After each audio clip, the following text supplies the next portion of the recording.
India's northeastern state of Manipur is making headlines. Angry people attacking a church, striking police and destroying a statue of the Virgin Mary. ఏం తప్పు చేశావురా? శైఖా నువ్వు హిందువుని మర్చిపోతున్నావు. కాదు నేను హిందూ కాదు. నీ పిల్లల రక్తంలో ఉంది సగం ఇస్లాం. కాదు హిందువులు కాదు ముస్లింలు కాదు. మేము ఏమీ కావు.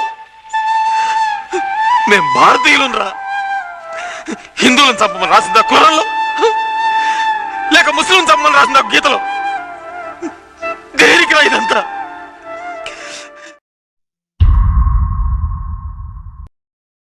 హలో గైస్, ఈరోజు వీడియో అనేది ఏంటంటే మనం రీసెంట్ డేస్లో చూస్తే ప్రతి ఒక్కరు వాళ్ళ రిలీజియన్ బేస్ మీద వేరే వాళ్ళని హేట్ చేయడం, ఆ హేట్ వల్ల వేరే వాళ్ళ ఫీలింగ్స్ అనేవి దెబ్బతీయడం ఇది చాలా ఎక్కువైపోయింది. ఈ రిలీజియన్ క్రైసిస్ అనేవి ఎందుకు జరుగుతున్నాయి, అవి జరగడానికి రీజన్స్ ఏంటి, వాటి వల్ల జరిగే కాన్సిక్వెన్సెస్ ఏంటి, వాటిని ఎలా రెడ్యూస్ చేయాలి, ఇదే ఈ వీడియోలో మనం డిస్కస్ చేయబోతున్నాం. రిలీజియన్ క్రైసిస్ అనేవి జరగడానికి మేజర్ రీజన్స్ వచ్చేసి number 1 misunderstanding, number 2 irresponsible social media, number 3 native influence and number 4 political influence. Number 1 misunderstanding. ఈ మిస్అండర్స్టాండింగ్ అనేది ఏ విధంగా ఏర్పడుతుందంటే ఒకరు వాళ్ళ పాయింట్ ఆఫ్ వ్యూలో ఉన్న విషయాన్ని చెప్తున్నప్పుడు మన వేలో చూసి దాన్ని రాంగ్గా కన్సిడర్ చేస్తాం. అదే మనం వాళ్ళ పాయింట్ ఆఫ్ వ్యూలో ఒకసారి ఆలోచిస్తే ఈ మిస్అండర్స్టాండింగ్ అనేది చాలా వరకు రెడ్యూస్ అవుతుంది. ఈ మిస్అండర్స్టాండింగ్ రిలీజియన్స్లోకి ఏ విధంగా వస్తుందంటే సపోజ్ మా నాన్న నాకు హీరో, ఎవరి నాన్న వాళ్ళకి గొప్పగా ఉంటారు, వాళ్ళ డాడీస్ అనేవాళ్ళు వాళ్ళ దృష్టిలో ఎప్పుడు హీరోసే. మీ డాడీ గురించి మీరు గొప్పలు చెప్పుకున్నా ఏం చెప్పుకున్నా ఎలాంటి తప్పు ఉండదు. బట్ మీ నాన్నని హైలైట్ చేయడానికి పక్కన వాళ్ళ నాన్నను మీరు డిక్రీజ్ చేశారనుకోండి, అక్కడ మనకి విభేదాలు అనేవి వస్తాయి. సేమ్ ఇదే విధంగా ఒక రిలీజియన్ అనేది వాళ్ళ యొక్క దేవుళ్ళని హైలైట్ చేసుకోవడానికి వేరే మతంలో ఉన్న దేవుళ్ళని డిక్రీజ్ చేస్తున్నారు. దీనివలన వాళ్ళ మనోభావాలు దెబ్బతినడం వల్ల మళ్ళీ వాళ్ళు రియాక్టెడ్ కౌంటర్ వేస్తున్నారు. Number 2 irresponsible social media. శక్తి ఎవరిచ్చారు, ఆ రైట్స్ ఎవరిచ్చారు?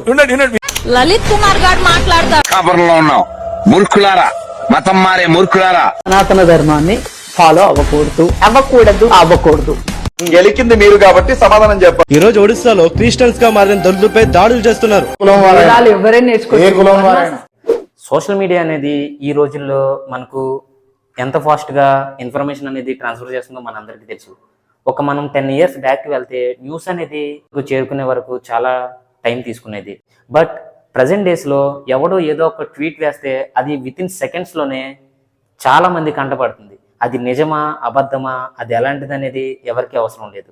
బట్ ఒక ఫేక్ న్యూస్ను కూడా అది నిజంగా జరిగింది అని ఇన్ఫ్లుయెన్స్ చేస్తున్నారు. దీని వలన రియల్గా అది జరిగిందో లేదో తెలియకుండా దాని మీద వైలెన్స్ అనేది సృష్టిస్తున్నారు. ప్రజెంట్ డేస్లో సోషల్ మీడియా అనేది ఒక పర్సన్ పైన లేకపోతే వాళ్ళ బిహేవియర్ పైన ఏ విధంగా ఇన్ఫ్లుయెన్స్ చేస్తుందో అది మనకు తెలుసు. అదే బిహేవియర్ అనేది రిలీజియన్ వల్ల హర్ట్ అయిన వాళ్ళు వేరే మతాన్ని ద్వేషిస్తూ సమ్ మీమ్స్ రీల్స్ అనేవి పోస్ట్ చేయడం వలన దాన్ని కామెంట్ సెక్షన్లో చాలామంది కొట్టుకుంటున్నారు. Number 3 native influence. ఈ నేటివ్ ఇన్ఫ్లుయెన్స్ అనేది మనం పెరిగే నేచర్ అండ్ మనం సరౌండింగ్స్ నుంచి మన మీద ఎఫెక్ట్ అనేది చూపిస్తుంది. సపోజ్ మనం ఒక హిందూ రిలీజియన్లో పుట్టినా సరే మన చుట్టుపక్కల వాళ్ళు ఎప్పుడు వేరే మతాన్ని ద్వేషిస్తున్నారు అనుకోండి, మనకి అదే మెంటాలిటీ అనేది వస్తుంది. సో ఈ విధంగానే వాళ్ళ చిన్న పిల్లలకు కూడా వాళ్ళ పసితనంలో ఏమీ తెలియని ఏజ్లోనే మతం అనే ఒక కల్ముషమైన విత్తనాన్ని వాళ్ళ మనసులో వేస్తున్నారు. దీనివలన ప్రతి ఒక్కరూ వేరే మతాన్ని ద్వేషిస్తూనే వాళ్ళ గ్రో అనేది చేసుకుంటున్నారు. Number 4 political influence. Some political parties అనేవి వాళ్ళ ఓట్ బ్యాంకింగ్ కోసం 2 రిలీజియన్స్ మధ్య ఏదన్నా క్రాషెస్ అనేవి వస్తే higher amount of the votes ఏ రిలీజియన్లో ఉంటాయో ఆ రిలీజియన్కి ఫేవర్గా మాట్లాడి ఓట్ బ్యాంకింగ్ని నింపుకుంటున్నారు. దీనికి ఎగ్జాంపుల్గా బీజేపీ పార్టీని కన్సిడర్ చేస్తే 2009 to 2014 ఈ టైంలోని బీజేపీ పవర్లో ఉన్నప్పుడు హేట్ స్పీచెస్ అనేది 500% వరకు ఇంక్రీజ్ అయ్యాయి. ఈ విధంగానే సమ్ పొలిటికల్ పార్టీస్ అనేవి 2 రిలీజియన్స్ మధ్య మత కలహాలకి రీజన్ అవుతున్నాయి. What is the facing consequences? అసలు ఈ రిలీజియన్ క్రాషెస్ వలన ఎలాంటి కాన్సిక్వెన్సెస్ అనేవి ఏర్పడుతున్నాయి? Number 1 large actions and violence. A mob of angry people attacking a church, striking police and destroying a statue of the Virgin Mary. India's northeastern state of Manipur is making headlines. Recent డేస్లోనే ఈ violence అనేది ఏ విధంగా ఏర్పడుతుందో మనందరికీ తెలుసు. Some incidents అనేవి నేను మీతో share చేసుకుంటాను. ఉత్తరప్రదేశ్లోని రీసెంట్గా జరిగిన మత కలహాల్లో ఒక మత పెద్దను తీసుకొచ్చి తన జుట్టు కట్ చేయడం వలన ఎంతో వివాదాస్పదంగా అది ముగిసింది. దీనిలో 19 మంది అరెస్ట్ అయ్యారు కూడా. రీసెంట్గా వచ్చిన వాక్ యాక్ట్ పైన ఎంతోమంది వాళ్ళ యొక్క యాక్షన్స్ని రిలీజియన్ పరంగా చెప్పడం వలన ఎంత పెద్ద ఇష్యూ అయిందో బంగ్లాదేశ్లో అండ్ మన ఇండియాలో కూడా దాని ఎఫెక్ట్ అనేది చూసాం. జూన్లో జరిగిన నాగ్పూర్లోని ఔరంగజేబ్ స్టాచ్యూ దగ్గర జరిగిన గొడవలోని 30 మెంబర్స్ వరకు ఇంజూర్ అయ్యి 105 మెంబర్స్ వరకు అరెస్ట్ అయ్యారు. నిజంగానే మన సరౌండింగ్స్లో మన చుట్టూ ఉన్న మనుషులు మతం పైన వాళ్ళ యొక్క ఒపీనియన్ అనేది ఎలా ఉంటుందో వాళ్ళ మాటల్లోనే విందాం. అంకుల్ చెప్పండి, అసలు మతం అంటే మీ ఉద్దేశంలో ఏంటి? అన్నీ ఒకటేనండి, ఏదైనా అనుకున్నా ఒకటే, మనం తప్పు అనుకోకూడదు. నా మతం గొప్పది లేదు, మీకు మతం గొప్పది లేదు, అందరూ సమానమే అని మీరు అంటున్నారు. మీ మత గ్రంథాలు ఏవైనా సరే వేరే మతాన్ని ద్వేషించండి అనే ఎప్పుడైనా ఎక్కడైనా ఉందా? ఎక్కడ లేదు. ఇప్పుడు కొంతమంది కాషాయం వేసుకొని వాళ్ళు నిజంగానే దేవుడి కోసం పనిచేస్తున్నారు, వాళ్ళది వాళ్ళు చూసుకోకుండా పక్క మతాల పైన ఎక్కువగా అంటున్నారు. దానికి మీరు ఇచ్చే సమాధానం ఏంటి? అది మంచిది కాదు. నా మతమే గొప్ప అనుకుంటుంది, నీ మతమే గొప్ప అనుకుంటుంది. చెప్పండి అంకుల్, అసలు మీ ఉద్దేశంలో మతం అంటే ఏంటి? మతం అనేది ఒకళ్ళ సంబంధించింది, వాళ్ళు పాటించుకునేది ఇది. ఇప్పుడు మనం ముస్లిమ్స్లో పెరిగాము, మనోళ్ళు మన చెప్పిన పెద్దల దగ్గర నుంచి మనం ఫాలో అవుతున్నాం. వేరే వాళ్ళ గురించి మేము చెప్పకూడదు, మనది మేము ధర్మం చేస్తాం. సమాజంలో అందరూ కలిసి ఉన్నారు. మత కలహాలు జరుగుతున్నాయి కదా, దానికి కారణం ఏమనుకుంటున్నారు మీరు? దానికి కారణం అంటే ఇది వీళ్ళే రెచ్చగొడుతున్నారు.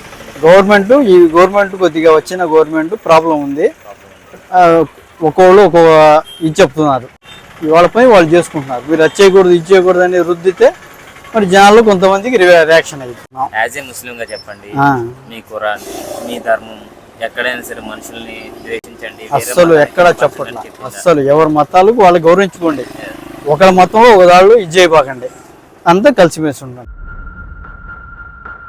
అందుగా చెప్పండి, అసలు మీ దృష్టిలో మతం అంటే ఏంటి?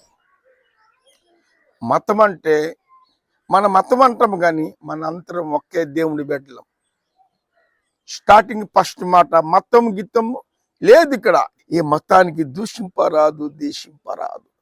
మన పరిశుద్ధ గ్రంథంలో కానీ ఎక్కడైనా సరే దేవుడు ఎదుటి వేరే మనిషిని దూషించండి, వేరే మతాన్ని కించపరచండి అని ఎక్కడైనా ఉందా? లేదు. మతానికి దూషింపరాదు, మనిషికి దూషింపరాదు. How to reduce these religion crashes? Number 1, strong and faithful law. ఎవరైనా సరే రిలీజియన్స్ మధ్య ఏ విధమైన మనస్పదం చెందే వర్డ్ని యూజ్ చేసినా సరే వాళ్ళ మీద యాక్షన్ తీసుకునేలా ఉండాలి. నెంబర్ 2, జ్యుడిషియల్ కస్టడీస్ అనేది మెయింటైన్ చేసి రిలీజియన్ క్రాష్ అనేది జరిగినప్పుడు, ఏదైనా మత కలహాలు జరుగుతున్నప్పుడు మనం చాలా క్విక్గా రియాక్ట్ అయ్యి దాన్ని కంట్రోల్ చేయగలగాలి. Educate and awareness. Interfaithful curriculum అనేది మన స్కూల్ డేస్లోనే స్టార్ట్ చేస్తూ ఉండాలి. ఈ కరికులంలోని చిన్నపిల్లలకు వాళ్ళ స్మాల్ ఏజ్లోనే వేరే ఒక రిలీజన్ని ఏ విధంగా రెస్పెక్ట్ చేయాలి, అండ్ ఆల్సో వేరే వాళ్ళతో మనం కమ్యూనిటీ అండ్ ఈ రిలీజియన్ మాటలు అనేవి జరుపుతున్నప్పుడు ఎలాంటి వర్డ్స్ అనేవి యూజ్ చేయకూడదు అనే అవేర్నెస్ అనేది చిన్నపిల్లలకు తెలిసేలాగే కరికులం అనేది మెయింటైన్ చేయాలి. Be responsible on social media.